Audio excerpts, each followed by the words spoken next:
झेप मराठी, आरसा महाराष्ट्राचा। एकविरा देवी मंदिरात नवरात्र उत्सवाची जोरदार तयारी। 5 लाखांहून अधिक भाविकांच्या आगमनाचा अंदाज। महाराष्ट्रातील 5वे शक्तीपीठ मानल्या जाणाऱ्या खानदेश कुलस्वामिनी श्री एकविरा देवी मंदिरात नवरात्र उत्सवाची जय्यत तयारी युद्ध पातळीवर सुरू झाली आहे। नवरात्राच्या 10 दिवसात धार्मिक तसेच सामाजिक उपक्रमांचे आयोजन करण्यात आले असून लाखो भाविक दर्शनाचा लाभ घेतील असा अंदाज मंदिर प्रशासनाने व्यक्त केला आहे।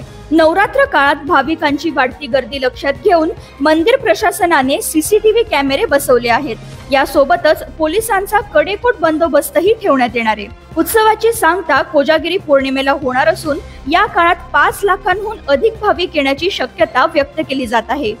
हा उत्सव 15 दिवस चालणार आहे। 22 तारखेपासून तर 6 ऑक्टोबर पर्यंत कोजागिरी पौर्णिमेला सांगता असते। तर या उत्सवानिमित्ताने आलेल्या सर्व भाविकांच्या सोयी लक्षात घेऊन बॅरिकेडिंग मोठ्या प्रमाणात करण्यात आली। एका वेळेला 3 लोक बॅरिकेडिंग मधून परत येतील म्हणजे गर्दी कमी होईल आणि गर्दी पाहता त्यांच्या सोयीनुसार लहान मुलांच्या सोयी करता सगळ्यांकरता इथं जवळजवळ 35 कॅमेऱ्यांची सोय करण्यात आलेली आहे।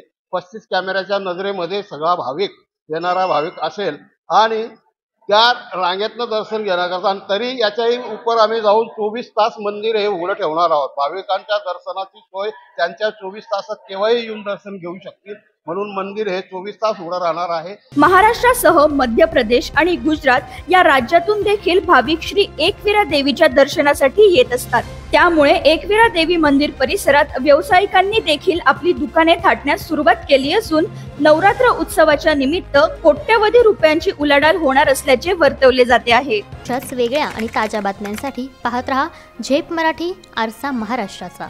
संपादक प्राध्यापक अनिल चव्हाण, धुळे।